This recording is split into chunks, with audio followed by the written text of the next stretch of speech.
Hi, y'all. I'm John Blackburn, the barn expert. Wild about barn. Dear barn expert, Amanda Connerton with Serenity North Gypsy Banners from Florida wants to know how to repair the slab around her barn. The Florida rains continue to erode the slab. Amanda, I looked at the photographs. It's going to eventually break if it's not repaired. Amanda, there's two solutions here. The first one is to remove a portion of the slab.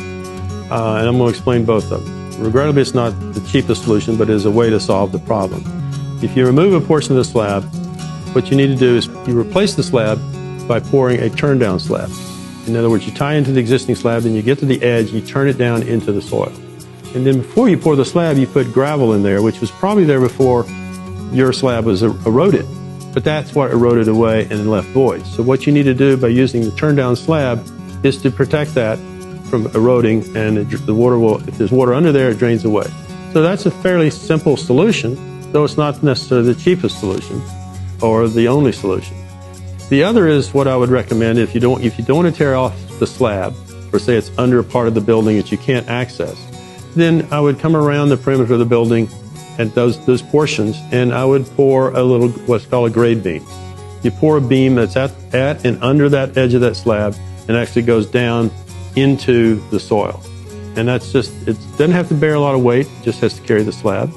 And then what I do is ask the contractor as he's pouring it, or repairing that wall, is to pour grout or cement into the voids behind the wall, under the slab, and that helps provide some support. Great advice! Amanda also wants to turn her grass paddock into a riding arena with good footing. What I would recommend you do is first you remove all the topsoil. And you get down to a base layer as best you can. And I don't know how deep that is in your area, but generally you want to go down to a good subbase and put in what we call a gravel subbase, which is about 12 inches in depth. It could be more, it could be a little bit less, but typically about 12 inches of heavy rock that is then rolled and more or less compressed. Then you put in a filter fabric. Then you put in what I would consider bluestone base that is compressed. Now that may be a little more difficult in Florida because you have to truck it in and it's a fairly more costly. But that's the typical way. And then you have the bluestone base, which creates a pretty hard base that the topping footing can go on. It can be sand or an engineered footing or whatever you want. What if the 4-layer footing is too expensive?